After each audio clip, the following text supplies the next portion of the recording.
लेकिन अब वो खुद कह रहे हैं कि 27 में जब सरकार बनेगी तो अहिल्याबाई की जो है सोने की मूर्ति स्थापित करेंगे। चलिए, कम से कम जो है उन्होंने ऐसा कहा है।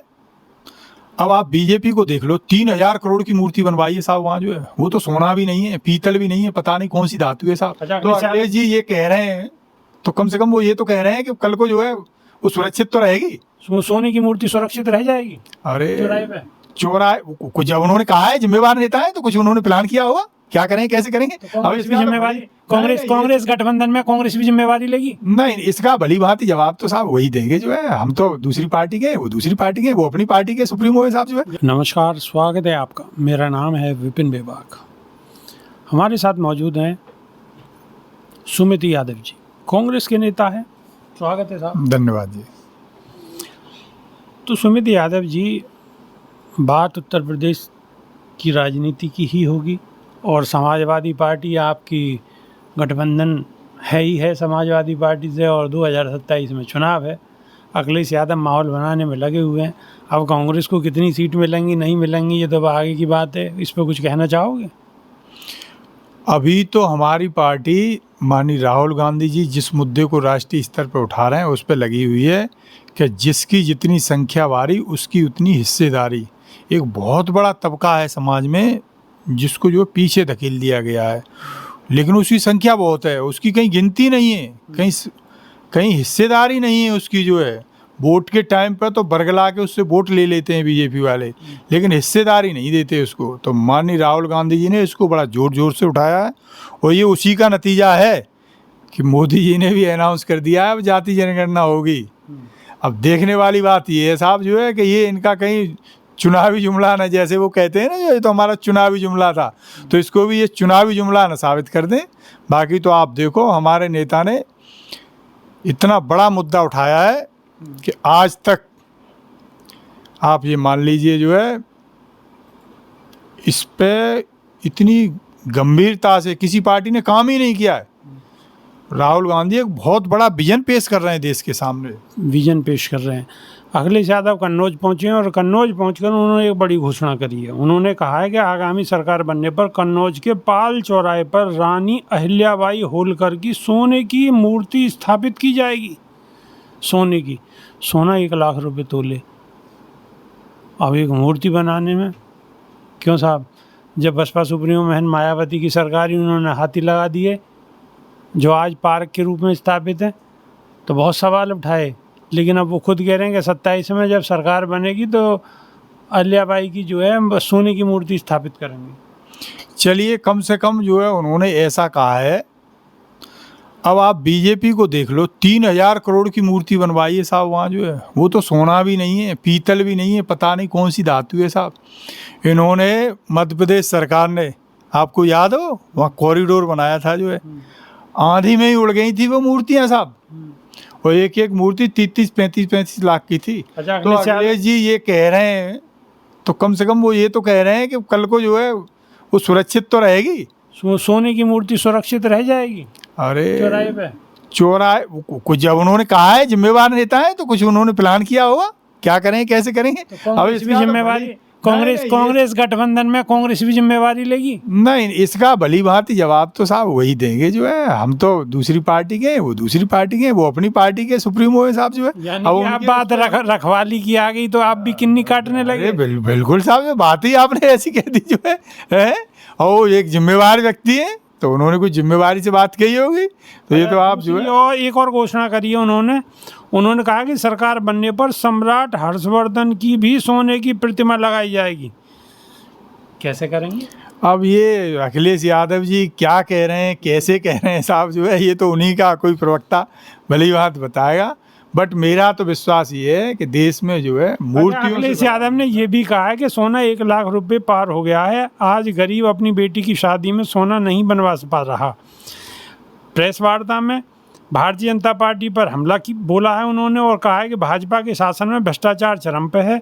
उन्होंने ठेकेदारों की मजबूरी का हवाला देते हुए कहा है कि आज हालात ये हैं कि ठेकेदारों को सबको ऊपरी रकम देनी पड़ रही है। उन्होंने आरोप लगाया कि भाजपा को जब भी मौका मिलता है वह जातियों के बीच संघर्ष भड़काने का प्रयास करती है। उन्होंने तंज कसते हुए कहा है कि भाजपा की 11 साल की सबसे बड़ी उपलब्धि यह है कि उसने सपा के कामों पर सिर्फ पत्थर लगाए हैं। नहीं, ऐसा है, ये बीजेपी वाले तो केवल और केवल दो ही काम करते हैं, या तो समाज को बांटने का काम करते हैं, या फिर ये जो है शहरों के नाम बदलने का काम करते हैं। बाकी तो आप देख लो, किसी मुद्दे पे बात करो जो है, हिंदुस्तान पाकिस्तान, हिंदू मुसलमान, कश्मीर, वो घुमा फिरा के वहीं ले जाएंगे डिबेट। लेकिन सोने की मूर्ति की रखवाली पे आप भी साइड हो लिए। सोने की मूर्ति का सवाल तो साहब उन्हीं से पूछे, वो पार्टी के राष्ट्रीय अध्यक्ष हैं, उनका प्रवक्ता नहीं हूँ मैं, अपनी पार्टी का आदमी हूँ। ऑपरेशन सिंदूर अभियान को लेकर भी अखिलेश यादव ने भाजपा पर निशाना साधा है। उन्होंने कहा कि अब भाजपा घर घर जाकर अपनी चूक की माफ़ी मांग रही है, लेकिन जनता सब जान चुकी है और आने वाले चुनाव में जवाब जरूर देगी। ठीक कहा है उन्होंने जो है। अब जब ये ऐसे उल्टे सीधे सवाल कर रहे हैं तो मैं भी एक सवाल दाग देता हूँ साहब, क्या प्रधानमंत्री जी अपने सिंदूर की रक्षा कर पाए? जिससे ब्याह किया था उन्होंने जो है, हमारे यहाँ बड़े देश के यशस्वी प्रधानमंत्री नरेंद्र दामोदर दास मोदी जी के विषय में बात कर रहे हैं क्या? बिल्कुल कर रहे हैं साहब, बिल्कुल कर रहे हैं। पहले तो उन्होंने बताने में भी शर्म करी, बताया नहीं, लेकिन जब साहब आ गई बात जो है लोकसभा का चुनाव लड़ने की, तब उन्होंने घोषणा करी है कि हाँ मेरा ब्याह हो चुका है। तो जो आदमी अपने दिए हुए सिंदूर की रक्षा नहीं कर पाया, वो क्या रक्षा करेगा जो है माताओं बहनों को दूसरों की सिंदूर की। उस रही बात ये कि आप ये ऐसी टीका टिप्पणी कर रहे हैं, तो ये पति पत्नी के बीच में रिश्ते की बात होती है सिंदूर साहब, ये कोई सार्वजनिक वो नहीं है, ना हमारे यहाँ महिलाएं स्वीकार करेंगी। तो अब तो वापस ले लिया बीजेपी ने। हाँ तो ले लिया, इनका स्वागत होने लगता। अच्छा, हाँ, महिलाएं इनका स्वागत करने लगती हैं अच्छे से जो है, तो वो उन्होंने राजी नहीं ले लिया, वो उन्होंने वापस दिलवा दिया, गुणागणित लगा लिया। हाँ, गुणागणित लगा लिया बिल्कुल जो है, कल आ गई इन्हें जो है। नहीं तो इनका ऐसा स्वागत होता कि इनकी पीढ़ियां भी याद रखती कि कभी हमारी पार्टी ने ये प्रोग्राम चलवाया था तो लोगों ने हमारा स्वागत ऐसे किया था। आपने बहुत बड़ा सवाल उठाया प्रधानमंत्री पे कि अपने जो है सिंदूर की रक्षा नहीं कर पाए। वो देश के यशस्वी प्रधानमंत्री हैं। सवाल क्या बात कह रहे हैं साहब आप, जो है एफिडेविट दे रखा है कि हमारा ब्याह हो रखा है, तो वो कहाँ हैं? जो प्रधानमंत्री जी के घर से हैं वो कहाँ हैं साहब? हम तो कई बार गए हैं जो है, हमें तो किसी ने आज तक ये नहीं बताया किसी आवास में रहती हैं जो है। अपने घर होंगी तो क्यों हैं वो अपने घर? भाई आपने सिंदूर भरा था उनकी मांग में, मैंने अपनी बीवी की मांग में सिंदूर भराया है, तो मेरी बीवी मेरे साथ रह रही है। मैंने कोई अलिखित रूप से जो है उसको ऐसे नहीं कह दिया कि जा भाई मैंने। आप सब लोगों से रिक्वेस्ट है कि इस पे अपनी प्रतिक्रिया अवश्य दें, कमेंट के माध्यम से लिखें ज़रूर, बताएं ज़रूर, क्योंकि मसला गंभीर है, सिंदूर की बात है। देश की राजधानी दिल्ली में कई एकड़ का बंगला मिलता है साहब, तो ऐसी क्या बात हो गई कि साहब अकेले बंगले में रह रहे हैं जो है? अरे साहब ले आते उनको भी, जो देश दुनिया देखनी है, वहाँ पे सारी दुनिया के सिस्टम देखना। प्रधानमंत्री हैं, 140 करोड़ लोगों के प्रधानमंत्री हैं, आप कैसी बात कर रहे हैं सर? साहब ऐसा है, हमारे यहाँ एक कहावत होती है जो है कि जो अपनों का नहीं हुआ वो गैरों का क्या हो जाएगा। तो जब इन्हें अपनी ही सिंदूर की रक्षा नहीं इन्हें कर पाई जो है, तो औरों की सिंदूर की रक्षा क्या करेंगे? तो इतना बड़ा बंगला मिला है आपको साहब, 4-5 बंगलों को मिला के। ऐसी बात कर रहे हैं आप, रक्षा की बात कर रहे हैं। पाकिस्तान को बिल्कुल दांत खट्टे कर दिए पाकिस्तान के तो ऐसे दांत खट्टे कर दिए। वो तो धन्यवाद हमारी भारतीय सेनाओं का जो है कि उन्होंने जो है बिल्कुल आंख से आंख मिला के जवाब दे दिया, वरना इन्होंने तो साहब सरेंडर कर दिया। 56 इंच की 56 इंच की छाती है हमारे प्रधानमंत्री की। सब फर्जी बातें हैं। अमेरिका के राष्ट्रपति का ट्वीट पहले आ गया था, उसके बाद हमारे यहाँ से घोषणा हुई है कि हम युद्ध विराम करते हैं जो है। तो ये कुछ नहीं है, ये सब कागजी शेर हैं साहब। हमारा देश विश्व गुरु बनेगा, ये कागजी शेर हैं साहब। विश्व गुरु ऐसे बनेगा? आप कोई रोड मैप बनाया है आपने? दिखा दो आप हमें, कैसे क्या रोड मैप बनाया है। किसी एक भाजपा वाले से पूछ लेना आप, बस ऐसे ही चिल्लाए जा रहे हैं विश्व गुरु बन। भाई आप 47 का टारगेट दे रहे हो तो बताओ तो सही। आप बताने की बात कर रहे हो ना, एक दिन प्रधानमंत्री प्रेस कॉन्फ्रेंस करेंगे और बताएंगे कि भारत किस तरीके से विश्व गुरु बनेगा। चिंता ना करो। देश का विकास होता है देश के बजट से, और देश के बजट में आपने विश्व गुरु बनाने के लिए क्या क्या प्रोविजन किए, कितना फंड एलोकेट किया है, वो बता दो साहब, हम कहने लगेंगे। ये तो 2022 में किसानों की भी आमदनी दूनी कर रहे थे, जहाँ से हम लेके उनसे 2024 में वोट ले लिए।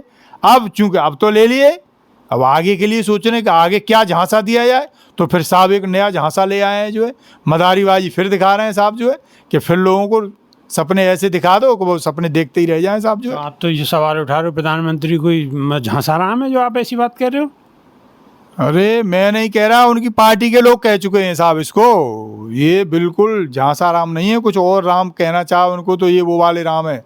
कोई आज तक किसी ने रोड मैप दिया हो? ये खूब चिल्ला रहे हैं कि हम जो है 2047 में विकसित राष्ट्र बन जाएंगे, आप उसका रोड मैप तो बता दो। उसके कुछ क्राइटेरिया हैं साहब विकसित राष्ट्र बनने के, इतने व्यक्तियों पे एक डॉक्टर होना चाहिए, इतने व्यक्तियों पे एक हॉस्पिटल होना चाहिए, एक डॉक्टर होना चाहिए, इतनी पुलिस होनी चाहिए, इतने साधन संसाधन होने चाहिए। आज तक किसी की जबान से आपने सुना है ऐसा कोई डाटा देते हुए? कोई डाटा नहीं बताएंगे साहब जो है, केवल भाषणबाजी करते हैं ये। तो केवल भाषणों से विश्वगुरु नहीं बना जाता है, और भाषणों से बन रहा होता तो अब तक तो मोदी जी पता नहीं देश के लोगों को क्या क्या दे दिए होते। देश के लोगों को क्या क्या दे दिए होते? बहुत कुछ दिया है मोदी जी ने, बहुत कुछ दिया है। देश के तीसरी बार प्रधानमंत्री हैं, ये भी अपने आप में बहुत बड़ा अचीवमेंट है। और आगे क्या क्या देने वाले हैं तो इंतज़ार करिए, हम भी इंतज़ार में बैठे हैं। कुछ आपको मिलेगा, कुछ हमें मिलेगा, सिर्फ इंतज़ार ही कर सकते हैं।